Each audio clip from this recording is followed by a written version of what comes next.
So today we're going to do something a little bit different, and we're going to call this Alex Being Selfish. Today we're going to talk about my 5 favorite Harley-Davidson motorcycles of all time. Not the best Harley-Davidson motorcycles, not the most influential Harley-Davidson motorcycles, my 5 favorite Harleys of all time. Some of the bikes on this list might be kind of surprising, so hang out with me for a few minutes while I shove my foot right in my mouth and we talk about my 5 favorite Harleys of all time. What's up, everyone? It's Alex. So yes, those of you that watch me all the time, you know this is a little bit different. Most of the time in my videos, I'm answering viewer questions from you guys. Today, I'm actually going to just throw that right out the window, and I'm going to talk about what I want to talk about today, which is my 5 favorite Harleys of all time. These are just the Harleys that for whatever reason really spoke to me or I really enjoyed riding the most. As we all know, I'm a little bit of a motorcycle weirdo, so these might be a little bit different than what your lists may be. A lot of you know I'm not even that big of a Harley-Davidson guy, but there are actually Harleys that over the years I've really enjoyed and have really spoken to my motorcycle soul. This is going to be those bikes. Now, real quick, while I'm thinking about it, if you like the video, hit the like button. If you're new here, hit subscribe. It helps to tell me what kind of videos you guys like so I can keep making that style for you guys. So without any further waffling, here are my top 5 favorite Harley-Davidson motorcycles. First up on the list is going to be a bike that might surprise a lot of you, but that is the Harley-Davidson Crossbones. The Harley Crossbones was a special motorcycle they made in the Softail family from around 2008 to around 2011-ish. It featured Harley's 96 cubic inch twin cam engine, 6-speed transmission, was laid out in a very old school bobber kind of a format, and had the distinction of having a Springer front end on it. If I'm not mistaken, it was also the last Harley produced, factory produced with a Springer front end, and I actually really liked Springers to begin with. Kind of sad they stopped making it, but it was kind of like a niche thing, like only specific people really liked Springers, but that kind of people, like me, really liked Springers. But the Crossbones to me was a really cool marriage within the Harley world between the ride of a Softail and the looks and everything of like a custom bobber or a lot of custom Harleys that you'll see, with having the Springer front end, the 96 cubic inch engine, the 6-speed transmission, and the overall aesthetics and layout of the bike. It just really appealed to me. I rode a couple of them. I absolutely loved them. When they first came out, I thought it was pretty expensive for the style of bike, but I understand the Springer front end was expensive to manufacture, or for whatever reason, Harley always charged more for Springer front ends. But for me, the overall feeling of the motorcycle and the overall attitude of the motorcycle just worked. The seating position was good for me. I liked where the foot pegs were. I liked where the handlebars were. I really liked that engine and transmission setup. I loved the overall look and aesthetics and just feel of the motorcycle. It really looked and felt like a bobber, but with that kind of Softail ride quality to it. And it was set up and worked really well just for me. Like I said, I wish when they came out they were less expensive. I never had the opportunity to own one. At some point, if I can find a nice used one, I would like to own a Crossbones. That's how much I liked that. But all in all, the Crossbones just worked for me, so I absolutely love the Harley-Davidson Crossbones.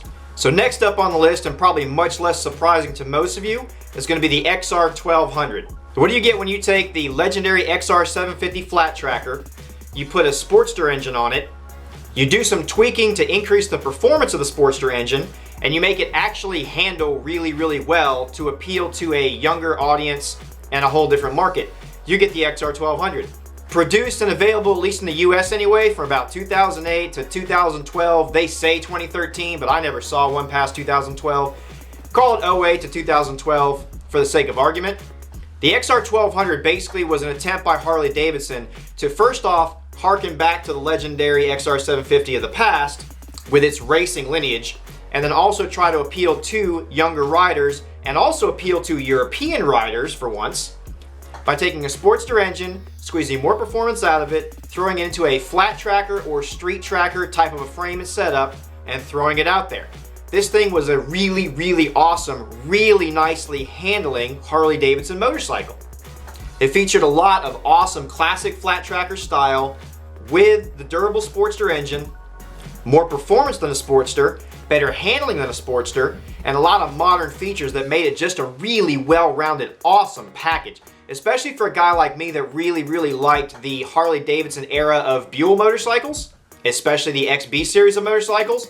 The The XR1200 was like that, but a little bit different. It's kind of hard to explain. And they claim to have squeezed about 90 horsepower out of the Sportster engine for that. Actually, when tested, it's more like 79 or 80 rear wheel horsepower, but they said 90 horsepower. They squeezed a little bit more torque out of it. They got it to where it could achieve about 120 miles an hour. It handled really, really well for what it was. It looked really cool. It was just an awesome, awesome package in a motorcycle. And it made me really, really sad when Harley discontinued that bike. Of course, I know as far as especially US sales, it didn't do that well for them. It really didn't appeal to much of their core audience. They really failed to market it and grab new audiences with it. Even in Europe, where they thought it would be a big hit because they kind of made it to appeal more to that market, it just never really did that well. For whatever reason, it didn't sell that well. They discontinued it, but I think it is definitely one of the best Harleys ever made, and it's definitely one of my favorite. I would love at some point to own an XR1200, especially the one in the Harley-Davidson orangish red, whatever you want to call it. Next up on the list, this one may be surprising, maybe not, but it's actually going to be Evo Dynas. So the Harley Evolution engine, at least in its big twin form, was around from about the mid-1980s to right around 2000, depending on which bike it was on, but we're going to call it mid-80s to right about 2000 when the twin cam 88 took over. The Evolution is arguably single-handedly responsible for saving Harley-Davidson and bringing it out of the slump and the dark years, we like to call it, of AMF, and bringing it into the Harley-Davidson that we know today and the motorcycle selling powerhouse that it was in the late 90s and the early 2000s. And the Evolution engine today is still actually sort of alive in the 883 and 1200 Sportsters. It's a little bit different configuration than what the Evolution was in the big twins, but they do actually still use a version of an Evolution engine in the modern 883 and 1200 Sportsters. But the reason I like the Evo Dynas, so Dynas from the late 80s all the way through the 90s, the Evolution Engine Dynas, is they were a really, really good combination of being that kind of like raw and basic big twin format that the Dyna is known for, while also being pretty easy to understand, easier to work on, very durable. You know, there's nothing wrong with the twin cams in a lot of ways. I actually really like a Dyna Y Glide or something like that with a 96 twin cam on it, or even a 103 twin cam.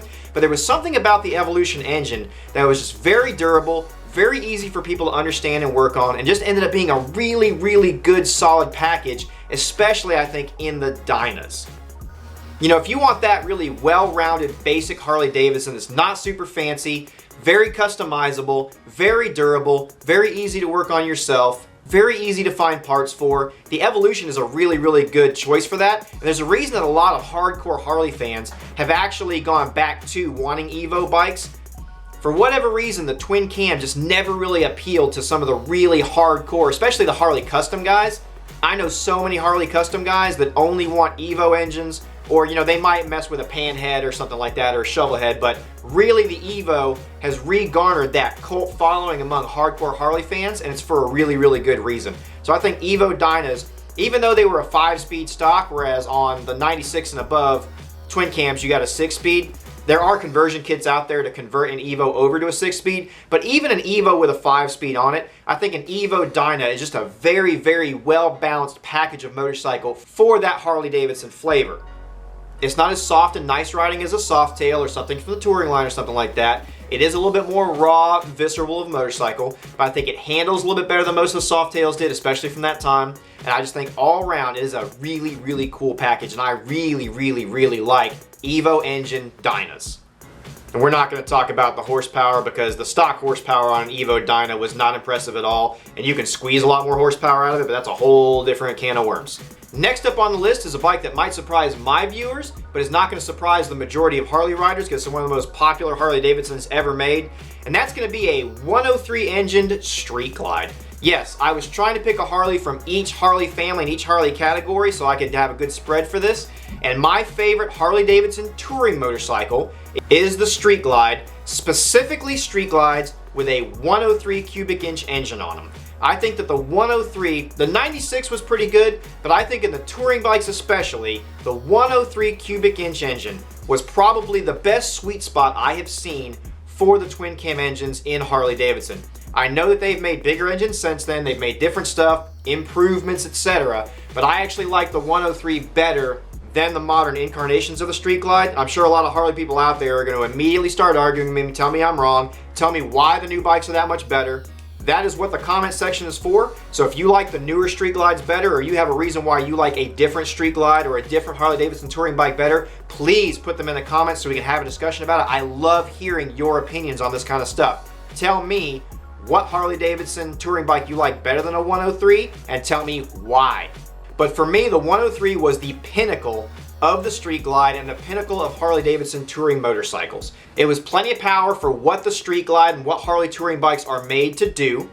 It was a good transmission, and the 6-speed that they had bolted up to that thing was a good transmission for what it was doing. For me, the 103 Street Glide, as far as a Harley touring bike anyway, handled fairly well. Now, I know a lot of you are going to say, well, why didn't you pick the Ultra Classic? Why didn't you pick a Road Glide? And yes, the Road Glide especially, with the fixed fairing on the front of it, the front end of it does feel lighter to me than the Street Glide, whereas having the handlebar mounted fairing on the Street Glide, the front of the Street Glide does feel a little bit heavier. But overall, for me, for my riding, for when I was riding them, I liked the Street Glide a little bit better than the Road Glide for whatever magical mojo reason. And I also like the look of the Street Glide a whole lot more than the Road Glide. And let's be honest, if you're picking Harley-Davidsons, sometimes the look of the bike is just going to come into play, because if you wanted more performance and more bang for your buck, you probably would go with a Goldwing or any other touring bike out there from a Japanese manufacturer. If you're going with a Harley-Davidson touring bike, you're going for it for the overall style of it and the feel of that kind of ride, because a Harley touring bike just feels different and just rides different than something like a Goldwing or a Vaquero or a Venture or a BMW K16 or insert any other touring bike here, okay? So for all of those reasons, the Harley Street Glide was my Harley touring bike of choice, and the 103 cubic inch engine with a 6-speed was my configuration of choice, because I think it was the best sweet spot between having enough power, having the reliability, and at this point having the value for the money where you can find one used, that it was just the best touring bike sweet spot for Harley-Davidsons. And I have taken a few long rides on 103 Street Glides, and I did actually really enjoy that kind of riding for what it was. Now, in a touring bike, would I rather have a Goldwing or an FJR1300 or a BMW or, you know, any number of other things? Yeah, there's a lot of other bikes that I would probably pick, but as far as Harley-Davidson, Street Glide 103, my favorite in the touring segment. Last but certainly not least, this one probably is going to be surprising. I really like Harley Sportster 48s. Now, what is a Sportster 48?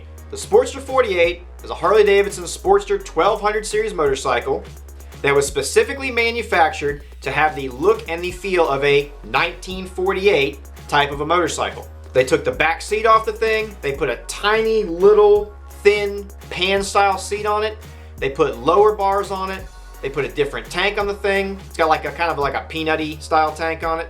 They put fat freaking tires on it. They made the entire motorcycle look and feel like a motorcycle you would have seen from like 1948, say like a 1948 bobber or something like that, okay? Let's get something straight real quick. It is not a fast motorcycle. It is not a powerful motorcycle. It is not the most amazing handling motorcycle in the world. It is not the smoothest riding motorcycle in the world. So this thing, for all intents and purposes, is actually one of the roughest riding motorcycles I've ever ridden in my life. You hit a bump on the highway with that thing and you are going to know it. It does not handle amazing. It has about the same power as I'm used to from any 1200 Sportster, and it is definitely not the most comfortable motorcycle out there. But what the Sportster 48 is a very raw, very visceral, very cool looking, rough riding, rough sounding, rough handling, rough ass motorcycle. And for whatever reason, I just freaking love it. Those little things look so cool and they're so much fun to ride. It's like having a hardtail that you made yourself, only in a factory produced motorcycle that's not quite a hardtail. I can't even explain to you why I love them so much, but every time I ride a Sportster 48, even though it is a rough riding, raw little cramped up ass motorcycle, I just have a ridiculous amount of fun. And that's what it's all about, right? Sometimes you can't explain why you have fun on something. I don't like the Sportster 72s at all. No offense, they're cool looking. And I know a lot of you out there have Sportster 72s and love them. I don't like the Sportster 72 at all. But the Sportster 48, for whatever reason, I just have a crap ton of fun on it, and I just freaking love those little things. And at this point, you can usually find them for really inexpensive use, especially you get like a 2011, 2012, something like that. Sportster 48, no problem, man. All day, every day used, go for it. I am not necessarily recommending this for most people. Like I said, it is a cramped up little rough riding weirdo of a motorcycle, but I absolutely love them. So that's it, guys. Those are my 5 favorite Harley Davidsons of all time. Just for me personally, like I said, this was all just a personal preference list just because I felt like being selfish today. Go ahead and let me know in the comments, 1, if you like Harley Davidsons at all. If you don't like Harley, then just keep rocking on what you're rocking on. It might surprise a lot of you that I even have a favorite Harleys list, but I actually really enjoy all 5 Harleys on this list for different reasons like I mentioned. Let me know in the comments below if you have a 5 favorite Harley Davidsons. What are they? Actually, just let me know what your 5 favorite motorcycles are from whatever company you want to do. That's it for today, guys. This has been Selfish Time with Alex. As always, have a great day. Ride safe. I'm Alex. Peace.